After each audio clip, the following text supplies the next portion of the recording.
ఇప్పుడు యోసేపును వాళ్ళందరి ముందు అవమానపరిచారుగా, కన్న తల్లి లాంటి దానిపై అఘాత్యం చేయబడిన నేరం మోపారుగా. ఇలాంటి కృతజ్ఞత లేనివాడు ద్రోహి, దుర్మార్గుడు, భ్రష్టుడు ఇంకెవడు లేడు భూమి మీద ముద్రేశారుగా. జైల్లో ఖైదీలందరూ కూడా నీకన్నా మేమన్నా కదా, మరి ఇంత కన్న తల్లి మీద అఘాయిత్యం పాపిస్తాడా అని అందరూ మాట్లాడారుగా. అసలు ఆ మనిషికి పరువు, మర్యాద, విలువ ఉన్నాయి భూమి మీద.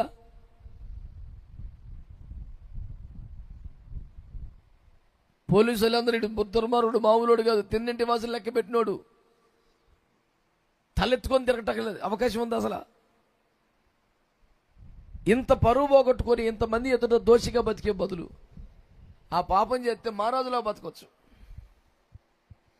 కానీ యోసేపు కావాల్సింది పరువు, మర్యాదలు, ఘనతలు కాదు, పరిశుద్ధత కావాలి. నేను ప్రజలందరి ముందు పరువు ప్రతిష్టలు లేకుండా అవమానకరంగా బతికినా పర్లేదు, కానీ నా దేవుని ఎదుట నిర్దోషిగా నేను బ్రతకాలని పారిపోయాడు ఏకంగా దూరంగా.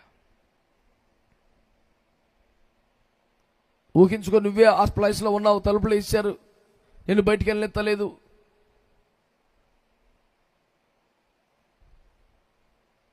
దైవ సేవకులు మదనపల్లి రాజశేఖర్ గారు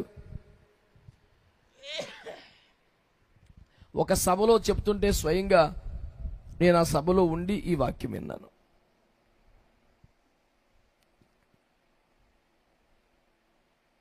వారు ఏం చెప్పారంటే, ఒక యవ్వన దైవజనుడు, అగ్నిలాగా బతికిన దైవజనుడు, నిప్పు కన్నా చేతలు పడితే కానీ ఆయన తప్పు చేయడంత గ్యారెంటీ ఉన్న పరిశుద్ధ కలిగిన దైవజనుడు, దేవుని కొరకు మంచి బలమైన సంఘాన్ని కట్టి అగ్నిలకు సేవ చేస్తున్నాడట. ఆ సంఘములో ఒక వివాహితే, ఒక సైతాను ఆయన మీద ఆశ పెంచుకోవటం ప్రారంభించింది. ఏ విధము చేతనానా దైవజనుని అనుభవించాలనే నీచ నికృష్ట పాపిష్టి కోరికతో రగిలిపోతుంది ఆ దయ్యం. ఒక రోజున మా ఇంటికి వచ్చి ప్రార్థన చేయమని కోరిందట. మరి మీ ఆయన ఉన్నాడంటే ఉన్నాడండి, చిన్న ప్రార్థన చేసి వెళ్ళిపోమంటే సరేమని దైవజనుడు వెళ్ళారట. వెళితే ఆయన బయటే నిలబడి, అమ్మా మీ ఆయన ఉన్నారా కదా, ఉన్నారయ్యా రండి కూర్చోండి అని ఫస్ట్ రూమ్లో చైర్ వేసి కూర్చోబెట్టిందిట. భర్త కనపడలేదు. ఏరమ్మా మీ ఆయన ఉన్నారన్నారంటే, మీ కొరకే కాఫీ పెట్టడానికి పాల ప్యాకెట్ తేవడానికి వెళ్ళారు అంటే, సరే కదా అని గుమ్మంలోనే కదా అని కూర్చున్నారు. 5 నిమిషాలు అయింది, 10 నిమిషాలు అయింది, అంతకే రావట్లా. కాసేపు నటించిందట. ఈ మనిషి ఎక్కడికి వెళ్తే అక్కడే, ఎంతసేపా పాల ప్యాకెట్ ఎత్తాలని అటే పోతాడా అని కోపంగా అటు ఇటు తిరుగుతూ ఉందట. నిజమే కదా అనుకున్నాడు దైవజనుడు. ఈ సందిట్లో ఆయన ఉన్నాడు, అరుచుకుంటా తిరుగుతుంది. ఈయనగా, ప్రభువా ఏంటయ్యా, సరే తల్లి ఇంకొకసారి వస్తానులే అమ్మా. అయ్యో లేదు అయ్యగారు, వచ్చేస్తాడు అయ్యగారు, కూర్చోండి అయ్యగారు. మళ్ళీ 5 నిమిషాల్లో అయ్యగారిని బతిమాలేకపోయి నన్ను కొడతాడు, నన్ను ఇట్టుకోల పెట్టి. సరే అని కళ్ళు మూసుకొని, ప్రభువా ఏంటయ్యి శోధన ప్రభువా అని ప్రార్థన చేసుకుంటూ ఉండగానే మెల్లిగా తలుపులు పెట్టేసిందంట. ఆయన లేచి చూస్తే తలుపులు ఉన్నాయి. ఏమా ఏం చేస్తున్నామంటే, మా ఆయన లేడు, ఊరు వెళ్ళాడు, 2-3 రోజుల దాకా రాడు, మా ఆయన లేడు కాబట్టి నేను పిలిచాను అనిందట. ఆయన గజగజలాడితే లేచి నిలబడి 2 చేతులతో దండం పెట్టి, అమ్మా నేను తండ్రిని రా, నువ్వు నా బిడ్డవి.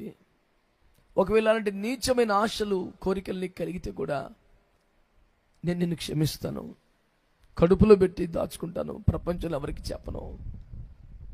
దేవుని నువ్వు కూడా క్షమాపణ కోరు, తప్పమ్మా అలా చేయకూడదురా నువ్వు అని 2 చేతులు జోడించి కన్నీరు మున్నీరుగా బ్రతిమాలాడట. ఇతను ఎంత ఏడుస్తున్నా ఆ సైతాను కరగలేదు. నేను ఈ అవకాశం కోసం కొన్ని సంవత్సరాలు ఎదురు చూస్తున్నాను. ఈరోజు నేను అవకాశాన్ని పోగొట్టుకోవడానికి వీల్లేదు, నువ్వు నాతో పాపం చేయాల్సిందే అని గట్టిగా గోల చేయటం మొదలుపెట్టిందండి.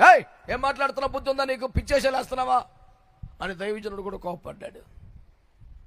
కోప్పడితే బరితెగించిన పాపిష్టిరాలు ఉన్న పొలంగా దైవజనుడి తన వస్త్రాలు తీసివేయడం ప్రారంభించిందంట.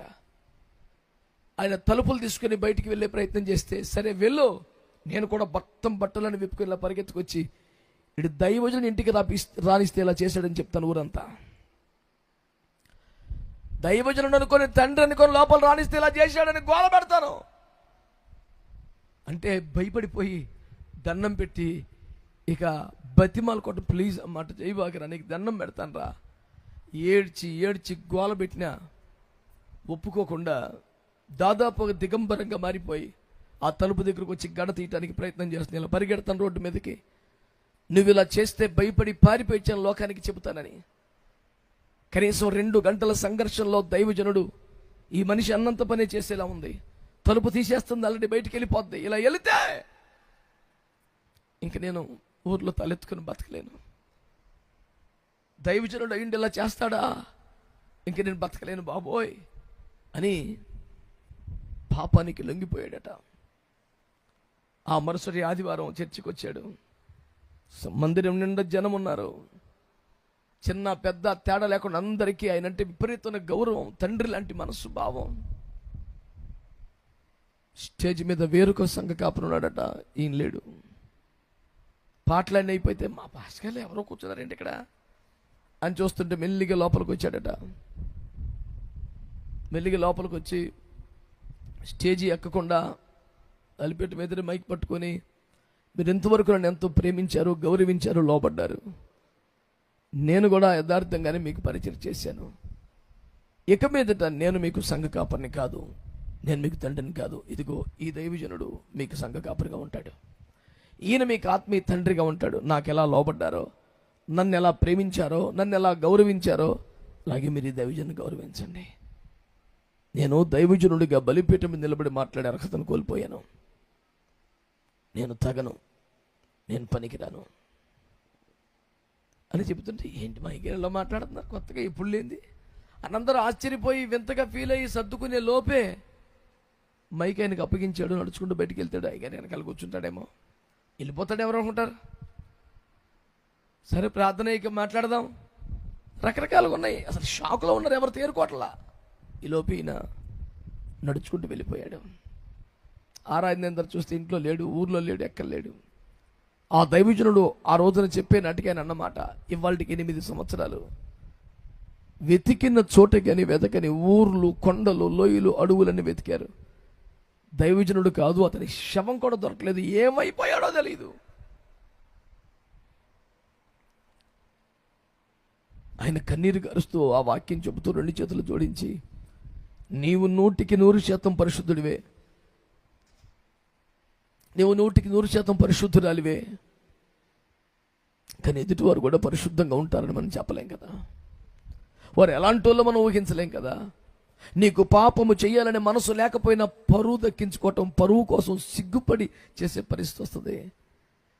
జాగ్రత్త అని చెబితే నా మటు నేను చాలా భయకంపితున్నైపోయిన రోజు. అమ్మ బాబోయ్, ఇలా ఉంటుందా పరిస్థితి? నేను మీకు జ్ఞాపకం చేస్తున్నాను, పాపం చేసే మనసు లేదా దైవజనుడికి, పరువు కోసం. ఇంత స్టోరీ ఎందుకు చెప్పానంటే, చాలాసార్లు పరిశుద్ధత కన్నా పరువు ముఖ్యం అనిపిస్తుంది. పరిశుద్ధత లేకపోతే ఆయన కాళ్ళ మీద పడి ఉపవాసాలుండి కన్నీరు గార్చి రొమ్ము కొట్టుకొని తల బగల కొట్టుకొని అయినా మళ్ళీ కృప పొందొచ్చు. కానీ పరువు పోతే రోడ్డు మీద ఎట్టెక్కగలం, ఎట్ట బతకగలం బాబోయ్ అని జడిసిపోయి, పరిశుద్ధత కన్నా పరువు ఎక్కువ స్థానానికి వెళ్ళిపోయే అవకాశం ఉంటుంది ఎవరికైనా.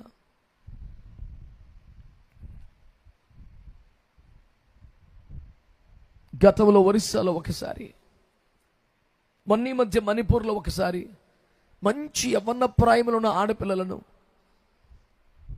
క్రైస్తవ్యాన్ని వదిలేయకపోతే నిన్ను బట్టలు విప్పి నగ్నంగా రోడ్ల మీద తిప్పుతామని భయంకరంగా బాధించారు, కొట్టారు. ఆ చెల్లెళ్ళక బిడ్డలకి దండం పెట్టాలి.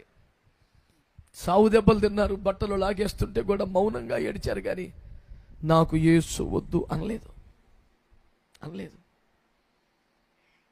ఆ బాధకి, దుఃఖానికి చచ్చిపోయారంతే అట్టబడి. నిజంగానే భయంకరంగా, దారుణంగా వాళ్ళని బాధ పెట్టి, ఒంటి మీద నూలు పోగు లేకుండా చేసి బహిరంగ వీధుల్లో తిప్పారు, విపరీతంగా కొట్టారు, కొంతమందిని బలాత్కరించారు. ఆ ఘోర కలి అనుభవించి కుళ్ళి కృషించి చచ్చారు. కానీ నాకు యేసు వద్దు అనలా. ఈ ఆడబిడ్డకైనా గౌరవం, మాన మర్యాదలు, పరువు ముఖ్యం కదా. ఆ పరువు అయినా పోయినా పర్లేదు, కానీ పరిశుద్ధత పోకూడదని కోరుకున్నారా?